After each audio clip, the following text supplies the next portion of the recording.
Hello, everyone, and welcome back to the Strength and Hormones podcast. Today is another LOdown solo episode. We are going to be talking about the differences between PMDD, which is premenstrual dysmorphic disorder, and PMS, or premenstrual syndrome. They are two very different conditions and or different symptomologies and causes. We're going to talk about what those are today, and also why sometimes they get confused with one another and what you should know about them.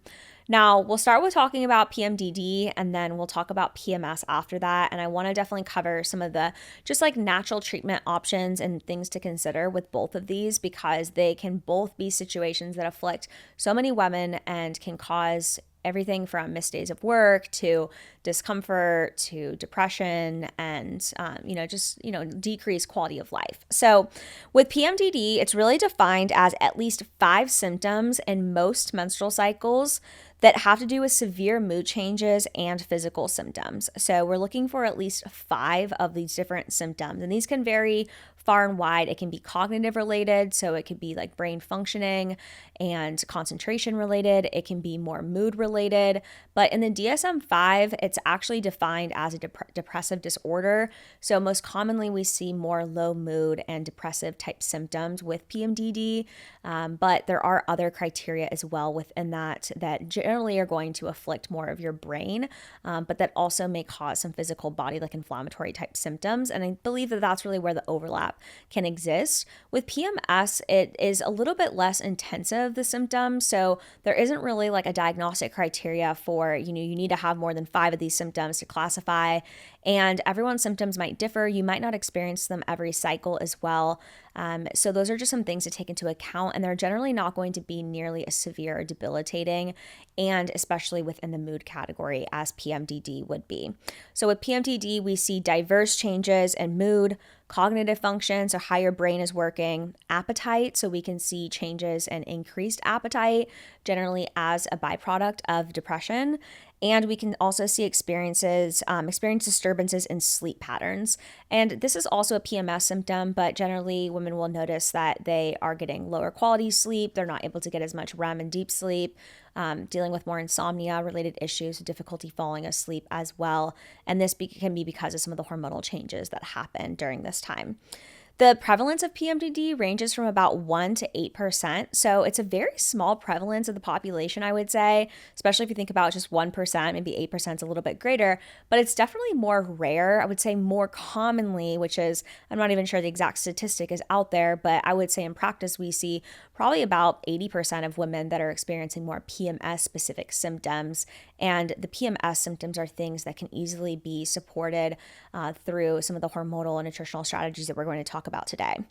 So with PMDD, there is definitely some hormonal aspect to it, and that's probably the main aspect that drives PMDD. We see that women with PMDD have higher levels of progesterone during the mid-luteal as well as the late luteal phase, or during both or either of those phases. So the luteal phase in general, remember, is that time period between ovulation and your first day of your period. So it's generally about a 2-week time period, somewhere between like 10 to 14 days. And that generally is going to fall somewhere between like day 20 to day 30 of your cycle, or day 14 to day 25. It really just depends on when your ovulation time period is happening. And this is one of the reasons why I'm such a big fan of cycle tracking, because it's not really about how long your cycles are or when you're having your period. It's more so about when you're ovulating that really is going to make the biggest difference in your cycle regularity and your overall hormone levels and things that you're experiencing on a 30-day basis. So women with PMD have higher levels of progesterone. I think it's often thought that women with PMDD have low levels of progesterone, and we're going to talk about why that misconception lies today. But we also see higher cortisol levels for women that have PMDD during the late luteal phase. And it's thought that maybe there's just decreased reactivity of your adrenal glands. So basically, your adrenals can't handle the stressors that are causing the cortisol spikes. And so women during this time might experience more anxiety, more difficulty sleeping, more rumination, and thoughts of obsession and things of that sort because of the altered state of that cortisol dysregulation that the body is more prone to in that late luteal phase. So in those couple of days before you start your period. We also see prolonged exposure to or withdrawal from high levels of progesterone that may exacerbate those symptoms. So that just means that you notice more of the effects of when that progesterone drops off. So remember that in the luteal phase is really the only time of your cycle when you're making progesterone. And then it starts to drop off in that late luteal phase right before you start your period. And when you start your period, you're at the lowest hormone output. So there's very minimal levels of progesterone, very minimal levels of estrogen, really from like day 2 on. And then those levels of estrogen start to slowly build, but then progesterone doesn't really build until after that LH surge around ovulation. So there's kind of this like big drop off of both of those hormones. You go from a really high hormone phase in the mid-luteal phase where you've got lots of estrogen, lots of progesterone circulating to very minimal levels in a very short time period. And women with PMDD are more afflicted by that drop off of those hormones and that variability between that high hormone output and that low hormone output. It's very similar to what we see with like postpartum depression, where again, it's that drop off of during pregnancy, you had thousands of milligrams of estradiol in the system and your progesterone levels were the highest they've ever been.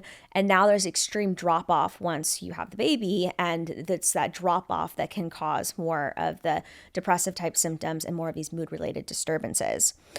So it all comes down to this thing called allopregnanolone. And we actually talked about this a little bit in my episode that I did with Dr. Michael, I'm blanking on his last name, but it was on hormone replacement therapy. And we talked about allopregnanolone. And one of the things he mentioned was that if you give a dog allopregnanolone, that it will calm them down. And we talked about why that allopregnanolone is such an important piece. But this is actually what we know to be true about PMDD as well. It's not necessarily the progesterone that's the issue. It's how you're metabolizing the progesterone that's where the issue lies. So with any hormones that we make in the body, it's not just about are we making adequate levels of those hormones? But then we have to think of as step 2 is, are they getting to the receptors that are on your ovaries, that are on your brain, that are all over the body to actually have the action that we want them to? And then the third step is, how are we removing them? How is our body metabolizing them and getting them out of the system so that we can then go back to making more of that hormone? And so with progesterone, it can take 2 different routes. It can go down what we call the 5-alpha pathway, it can go down the 5-beta pathway, and allopregnanolone is that 5-alpha pathway. And some people genetically are more prone to the 5-alpha pathway. We find that people that are more prone to the 5-alpha progesterone pathway typically are more prone to that same pathway as it relates to testosterone metabolism. And that pathway is actually what creates a lot of the androgenic symptoms. And so those are things like acne and facial hair growth and hair loss on the head, weight gain in the abdominal region for women. So that's one of the benefits to when we're testing hormones is by testing in urine, we can actually look at not just the overall hormone level, but how that metabolism is occurring. And that can tell us a lot of insights into where the issue is coming into play, especially with something like PMDD. And we can see if maybe you do prefer more of that 5-alpha pathway. So it's that allopregnanolone that is the biggest issue. We find that there's kind of 2 ways that you can suppress these PMDD symptoms. You either get progesterone to a really low amount to where there's virtually no progesterone being made, or you increase progesterone. So what the research has found is that when women have a moderate level of progesterone, so what we would consider to be physiologically normal, that is kind of the optimal level for progesterone, which I would say is somewhere around like 15 to 20 in that luteal phase. When women with PMDD are at that optimal level of progesterone, that's actually when they're more symptomatic. And so if we can take 2 different routes to be able to reduce symptoms. You can either suppress progesterone or you can increase progesterone. And so that's why the common treatment approaches for PMDD are either put you on an oral contraceptive because that's going to block ovulation, it's going to shut off progesterone production, or supplement you with bioidentical progesterone, because that's going to raise your progesterone levels above the physiological level to a level that's going to get you out of that middle ground territory. So it's really fascinating that both of those strategies work really well, and which strategy you should take can depend on so many different variables. I couldn't tell you that on this podcast episode specifically. But they found that at a dose of around 200 milligrams of progesterone, women with PMDD had the lowest irritability. So 200 milligrams is a pretty high dose of progesterone replacement. It's not crazy high, but it's definitely on the higher end for sure. And that's where the research found that there was actually the lowest irritability. So there's something that's called the paradoxical GABA response. GABA you might have heard of before. It's a very important component to neurotransmitter production and overall mood in our brain. But they found that in women that have PMDD that have this progesterone going down that alpha metabolism pathway, that progesterone actually becomes the opposite of what it does in other people's bodies. So generally we think of progesterone as being a very calming, relaxing hormone. But in women that metabolize that progesterone down that 5-alpha pathway, they found that it's paradoxical. It does the opposite. It actually makes you very stimulated. And it's that stimulation effect that then can cause things like the insomnia, the sleep difficulties, the anxiety, the mood disturbances, the kind of more difficulty concentrating type symptoms because of how that progesterone is metabolizing. So what can we do to be able to help that isn't just suppressing progesterone or increasing progesterone? We can actually inhibit this 5-alpha pathway. And like I said, a lot of times women that have more of the progesterone going down the 5-alpha pathway for progesterone also do for testosterone. And so we can actually kind of kill two birds with one stone, which I always love doing. And there's a couple of different compounds that have been shown to actually inhibit this pathway. One of those that you might be familiar with that we talked about on the episode where we spoke about spironolactone and different acne treatments is called saw palmetto. Saw palmetto is a berry that has been shown to be a very potent 5-alpha inhibitor, and it can be something that you can supplement. It's not really something people consume. I don't know that I've ever seen that as an available berry option at the supermarket, but it's definitely a very easily usable supplement that can be utilized, and it can be used for both men and women. For men, it's commonly used for male pattern baldness because men can also have testosterone go down this pathway, but for women, we can use it for both the 5-alpha testosterone issues and the progesterone issues. Reishi, you might be familiar with, is a adaptogenic mushroom. That can also be something that can be really beneficial, as it also blocks that 5-alpha pathway. And reishi also has some adaptogenic and immune modulating effects. So there are potential other benefits, and that might be why you may choose to go with reishi over saw palmetto, is just because you're getting other benefits like the support to your adrenals, as well as the benefits to your immune function as well. Stinging nettle root, you guys probably know, is one of my absolute favorites. It's great for so many things. It's great for stabilizing your mast cells to help reduce histamine intolerance issues. It's great for providing you tons of minerals for functioning as an adaptogen. But yet again, it also supports 5-alpha metabolism, and it actually inhibits this pathway. So that's something you can supplement, but truthfully, I don't know why you wouldn't just consume it as a beverage. And you can actually do a nettle infusion. I actually have some next to me right now, and it's very simple to do. You basically just brew hot water. You put the nettle leaves in the jar that you're going to use. I recommend using a glass jar.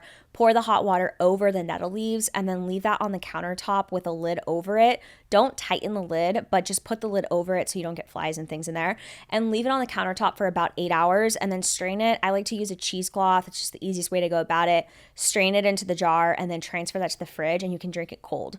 So you can do a couple cups of that per day, and it's just such a great way to get in all those minerals, the histamine benefits, and also block this 5-alpha pathway.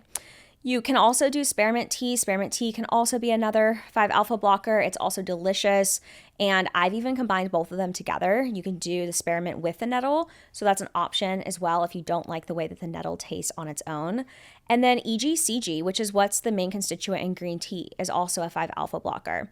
So many different tea options that you have here. Green tea is also a really great option for the antioxidant benefits. So if you're looking to try to reduce oxidative stress, to get more antioxidants into your diet, or you're looking to improve egg quality, which is really dependent off of the amount of antioxidants that you consume, consume, it may not be a bad idea to go the green tea route. So typically when we're working with clients, we're not going to pick all of these options. That could feel really overwhelming and probably isn't necessary. But based off of their situation and some of the different benefits that these various options have, it's kind of how we'll deduce what may be the best option for them.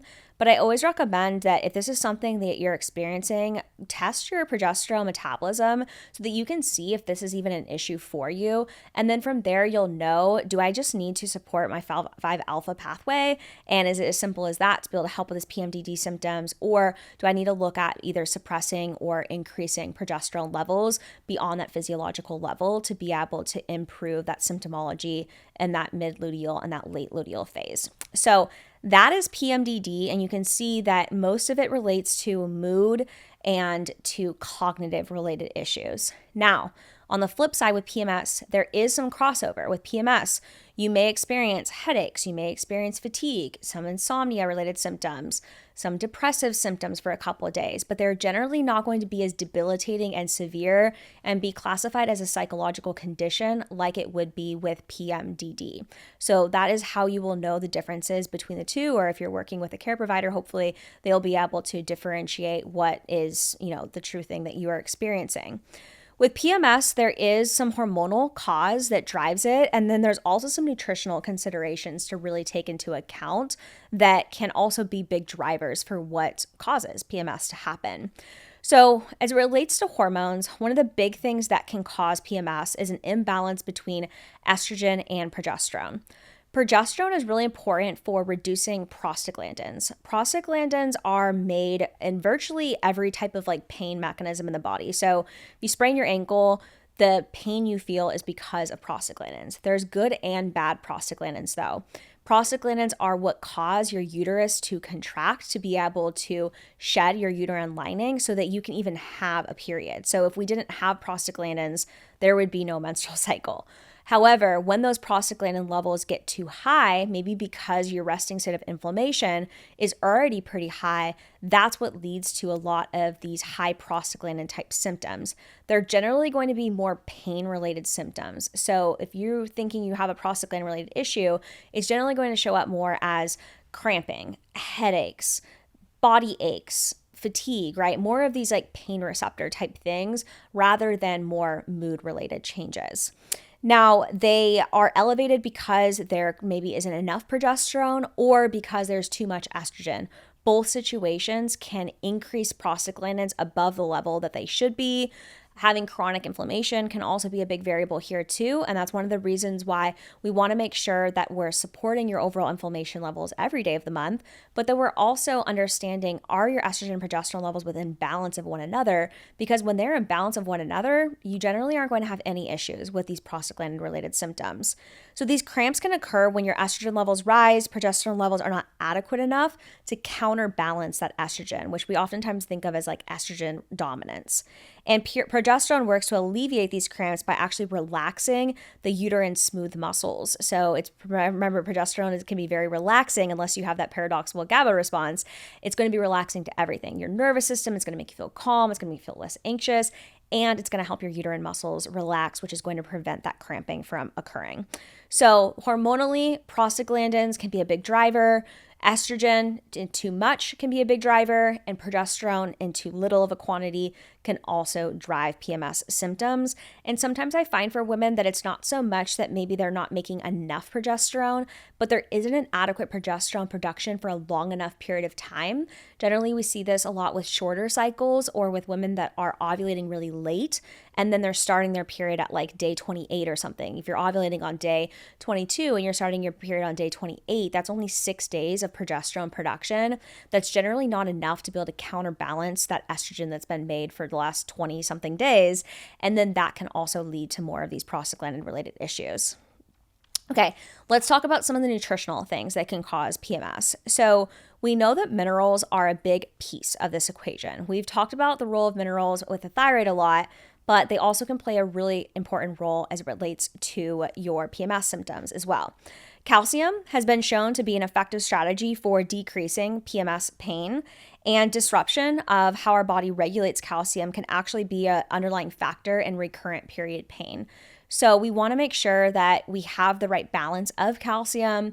We also want to make sure that we have adequate magnesium, because magnesium helps sensitize our thyroid cells to being able to utilize iodine. Iodine is also a really important mineral. So mineral balance really does play a really important role here. And it's one of the reasons why we created our Mineral Magic supplement, because that actually provides you with a mineral complex of all of the minerals in their most bioavailable form, which means that they're the easiest for the body to absorb and utilize. And you're getting a wide variety that's in a very moderate dosage of everything. So they're all in the right ratios of one another to where we're not causing any mineral imbalances, but we're also enhancing the absorption of those minerals. And that's why we've left out things like iron, because if you supplement iron and calcium at the same time, you're actually neutralizing the effects of both of those minerals. So I'll link to Mineral Magic below, but it's one of my favorite things. I use it every single day. And I actually just break open the capsules and put them into my smoothie, because I don't like taking capsules very much. But if you're a capsule person, then you can just take the 3 capsules per day at any point of the day. I just recommend not taking it alongside of iron or iron-rich foods, so that you can enhance the absorption of that mineral on its own time as well. So they actually showed that when calcium and magnesium were combined together, there's a greater decrease in pain level. So it's a no-brainer, right? Make sure we have enough calcium, magnesium. You probably heard before that some of the reasons why you might crave things like dark chocolate before your period is because dark chocolate's a really high source of magnesium. It's a theory, right? I don't think there's anything to prove that that's why you crave it. But it could be one thing to explain that craving, is because it does have that higher magnesium level and your body is needing more of that magnesium. Magnesium glycinate in particular can be a really helpful option to consider too, just because it's actually helping to be able to provide some of that relaxation to your smooth muscles as well. So kind of similar to what we talked about with the progesterone. And the glycine is actually just like what the magnesium is attached to. And glycine just has like a very calming effect on our nervous system overall. So that could be something to look at supplementing, especially if you're not getting enough through dietary sources. Omega-3s are also something really important to consider. Omega-3s are part of the family called essential fatty acids, and they are essential, meaning that your body cannot make them. So if you don't consume enough of them in your diet, you are deficient in them. And omega-3s actually function kind of more of like a hormone in the body than they do a nutrient, because they actually help regulate this whole prostaglandin signaling process. They play a really important role in prostaglandin production, and they do this through inhibiting an enzyme called a COX, COX, that produces prostaglandins. You might have heard of this enzyme before for anything like pain related that you've ever looked into in your lifetime, because it's the same enzyme that regulates pretty much all pain processes in the body. And omega-3s work directly on that enzyme to inhibit those prostaglandins. And again, remember that it's those prostaglandins that drive all of the uterine contractions and all of the pain receptors and things in your body. And this is one of the ways of how they work for period pain. Research shows that when you use them consistently for 3 months, women had experienced reduced symptom intensity and were also able to decrease the amount of ibuprofen that was used for period pain. So not only do I think omega-3s are essential to consume daily, because I will tell you, I have seen a lot of omega-3 indexes over the years, and I've never seen anyone who's been able to eat enough just through their diet without supplementation. So I think that they're important on a daily basis to prevent deficiency, but I think they're even more important in this like week time period leading up to your period to help with regulating this prostaglandin production. And what I like to do is even increase the dosage in that week leading up to it to make sure that you've got even more on board to be able to help inhibit those prostaglandins. You do want to be really careful about quality and sourcing with omega-3 fatty acids. They're not all considered equal, and there's a lot of sketchy companies out there. If you've ever, bought any cheap ones, you've probably noticed like fish burps and reflux and things and your breath smelling like fish. That's because they're just in the wrong form. So we really want to make sure that they're in the triglyceride form. You want to make sure that they're cold pressed. You want to know where they're also getting the omega-3s from. So my favorite company is Nordic Naturals. They have really great quality sourcing for all their products. It's actually who we source through for our omega-3 essential option, which I'll link to below as well. but they are based up in the Pacific Northwest, and they do a really good job of sourcing everything as sustainably and, taking all the right mechanisms to ensure that things stay cold pressed and in the best intact form. And then I recommend storing them in the fridge if you can. It's not 100% necessary, but if it does get hot in your house, or if you have them in the kitchen where you're cooking, the oven's on, then those omega-3s could oxidize, and that's when they no longer really have the benefits you're looking for. So it's best if you can make sure that they're stored in a cool place. So I personally just store mine in the refrigerator, and it seems to, do just fine in there in terms of storage and things. You could also look at reducing your exercise intensity in this time period. It can help reduce that cortisol response, especially for like PMDD. We talked about being a little bit more cortisol sensitive during this time period, but it can also help reduce those prostaglandins because intense exercise can increase those prostaglandins. So maybe turning to more low intensity things can be helpful, but I'd really listen to your body here. I definitely think, and I've seen in practice as well, that if people are doing a lot of like high intensity or really straining type exercise during this time period, it can definitely exacerbate a lot of these PMS symptoms. So it is better to be proactive rather than reactive. And then just remember that once you get through about like day 2 or 3 of your cycle, that's actually when you're in the best hormonal position to really push yourself with exercise because you're in a really low hormone output. So we kind of want to think about it as like the week before, maybe, doing some more low intensity things, taking a little bit of like a deload week, reducing the intensity of your workouts that you're doing. And then once you get through day 2 or 3 of your cycle, then that's where you can really push yourself a little bit more and your body can handle it a little bit better as well. Pushing yourself too much in those workouts during that time period can also increase your risk of what we call period flu. And this is a blog we actually just recently wrote on this, which I will link to as well below. But it's this kind of phenomenon where you can get sick more easily. And that's just because your immune cells are more sensitive during this time. And because of that high progesterone state, you are just more prone to getting sick if you come into contact with some type of virus. So we want to make sure that we're not pushing ourselves to the extreme, because then that's going to make your immune cells even more sensitive and you're more likely to get sick. So if you're trying to prevent getting sick during this time of the month, then I would definitely recommend listening to your body and not pushing things more than what your body can handle, and just knowing that your body is going to have a little bit of delayed recovery because of all of the work that it's doing to be able to shed that uterine lining. That's a really energy intensive process. So a lot of these things can be foods that you're incorporating. There's so many calcium, magnesium rich foods out there. Bone broth or bone-in meats are a great way to get a lot of those minerals.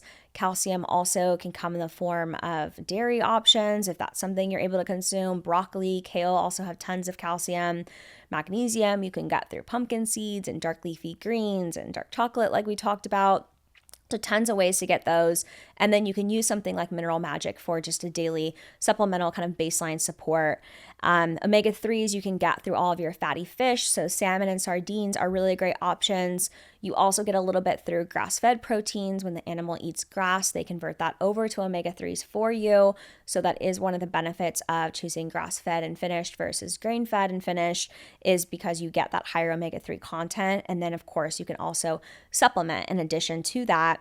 And then with your exercise, this can be something that you look at. If you are part of our Strength and Hormones workouts, or if you're interested in it, I will link to that below. But those have a module in there in the course section of things that I've actually created for you guys, where it teaches you how to reduce that intensity in a really smart, methodical way in that week before to be able to maximize all these things that we talked about today. And that's a totally optional thing. I call that like our cycle syncing support. So if you want to tap into that, you can. You don't absolutely have to. Not everyone needs to make these modifications. But if you feel like these are things you're struggling with, like you're having a lot of PMS symptoms, it might be something to consider that could really go a big way in reducing those symptoms so that you don't feel as debilitated by the cramping and headaches and low mood and things of that sort during this time of the month. So I'm going to link to all those resources that I mentioned today. But if you guys have any questions on this topic, come let us know over on Instagram, and we'll see you guys back for another episode here shortly.